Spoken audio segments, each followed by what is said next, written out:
Welcome to Selling in the Motor Trade, in association with Automotive Management and SMT. This is the weekly podcast where we share best practice, tips and ideas on how to sell more cars, improve your service department, and generally put more profit into your dealership or dealer group. I'm your host, Simon Bowkett, or some of you might already know me as Skippy. And firstly, I want to say thank you for taking the time to tune in.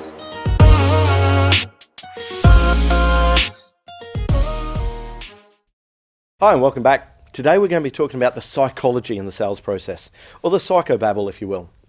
Guys, can you put a thought into a customer's mind? Yeah, of course you can. But how? Today we're going to be talking about how we can put a thought into the customer's mind, but more importantly why, and how it can help us sell more things. But to start with, let me try a few party tricks with you. Please bear in mind, when I do this, I'm not a Darren Brown, I'm not a David Blaine or anything like that. But humour me for a second. Try this and say it out loud. Okay? Tell me, what's 1 plus 1? What's 2 plus 2? 4 plus 4? 8 plus 8? 16 plus 16? 32 plus 32? 64 plus 64? What's half of 64? What's half of 32? What's half of 16? What's half of 8? What's half of 4? What's half of 2? Great, now think of the first vegetable that comes into your mind. No, not that second one, that first vegetable you're thinking of. Now when we do that silly little exercise, we find about 70% of the population come up with a carrot or a carrot-shaped vegetable to start with. Why is that? Well, it's through a little process called subliminal advertising. Now many years ago, Coca-Cola got in trouble with something called subliminal advertising. Now what they did is they went into the movie industry, and every 16th frame in the movie, they put a picture of the glass of Coke with the condensation coming down the side and the ice in it. Now every 16th frame is too quick for the conscious mind to see it, so it directly went into the subconscious mind. Now back when they had intervals in movies, people would come out, they wouldn't realise why, but they just felt like they needed a Coke. Okay? Now subliminal advertising is illegal in most countries nowadays. Do you know why it's illegal? Because it works. It's been proved time and time again that it actually works. Now, we can't do subliminal advertising with you here at the moment, or with the hands, but I urge you to try that at home with your family and friends. And when you do that, how many people come up with carrot? Have you caught me yet? Have you worked out why? Or maybe go back and have a look again when I explain, and you'll see that's happened. Or try this one here. Think of a number between 1 and 50, which is a 2-digit number, where both digits are odd, but they're not the same digit. Got your number? Okay, with that one, a lot of the people come up with 37 to start with. If it's not 37, it's 35. Any ideas why? Sure, there's 13s, 19s, 39, there's lots of other numbers you could have had, but 37 and 35 tend to be the top two ones because of a process called conditioning. Or in fact, let me try this one here for a second.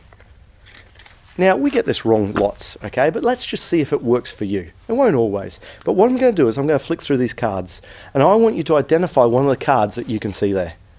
So what I want you to do is have a look at the cards. But do me a favour, don't pick the first one. That'll make life too easy, okay? Are you ready? Oh, sorry, I've done it too quick there. You can't see there, can you? Have a look at this one. Did you get your card? Have you got it? Are you focusing on it? How many of you out there have got the Queen of Hearts? We find a lot of people have the Queen of Hearts. So how's all that stuff work? And more importantly, how are we going to use that in the real world to make more money for you? We're not going to turn around and say to a customer, if I can guess the card you're thinking of, will you buy the car? That would be silly. But this is a process called conditioning. Now this is a little bit deep, but bear with me for a while here, because it's quite important, and we can use this stuff throughout the whole sales process. In fact, throughout life. Okay? First, we have two parts of the brain. We have the conscious mind and the subconscious. Which one's more powerful, our conscious mind or our subconscious? Yeah, you'd be right if you said the subconscious mind, okay? Because our conscious mind, as men, we can do 2 to 3 different conscious things at once, and then we tend to go into overload. In fact, ladies, how many conscious things at once can you do? Yeah, you're right, it's about double. Have you ever heard of a thing called multitasking? Or women's intuition? Is it true? Yes, guys, it is. In fact, women's intuition is definitely true. I'm going to show you why in a second. But that's our conscious mind. Our subconscious mind, we can do thousands of different things at once, almost on autopilot. It's kind of like when you're driving the car to work. Sometimes, do you remember when you change from second to third if you're in a manual car? Don't, do we? We do it on autopilot. Sometimes if we've got an itch, do we scratch without even thinking?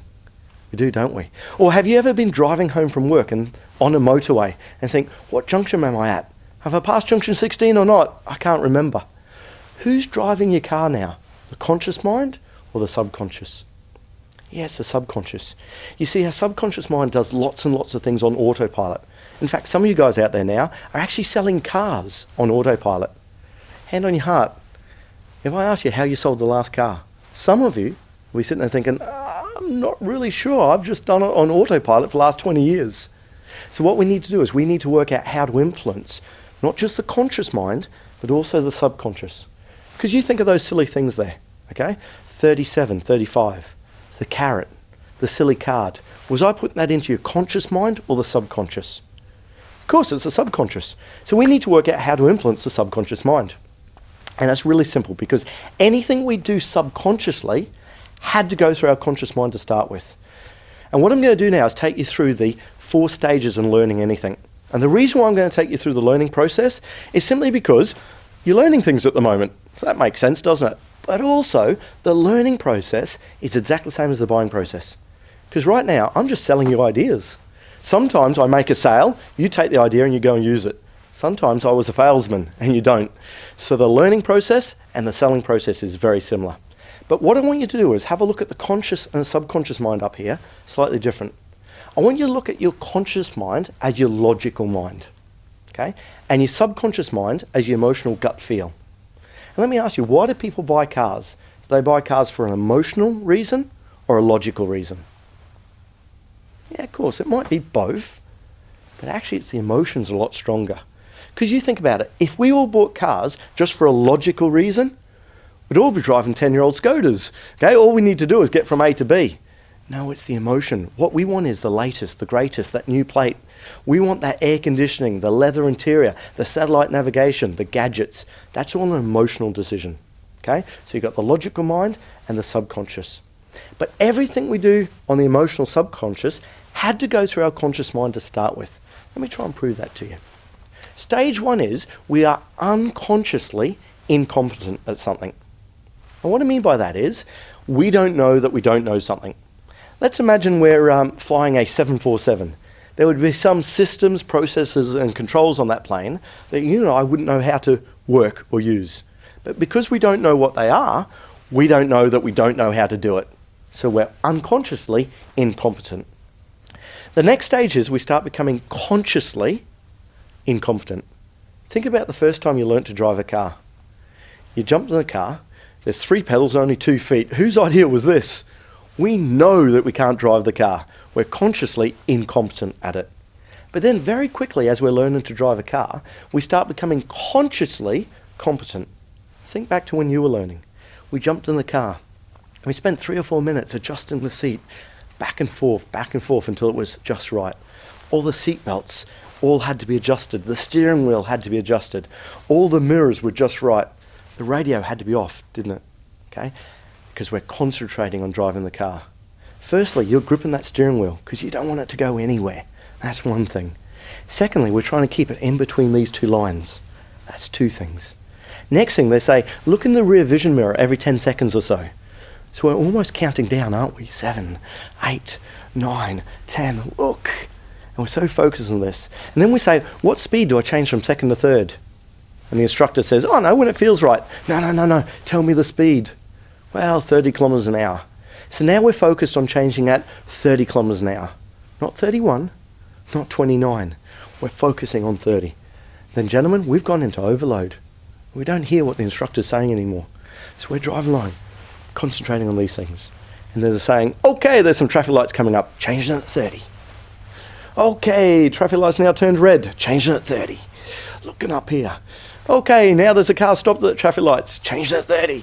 Looking up here. And we don't hear them until they turn around and say, there's a car stopped there, or take over. It goes in one ear and out the other. Have you ever taught someone to drive? Scary, isn't it? Do they hear what you're saying? No, because it's gone in one ear and out the other.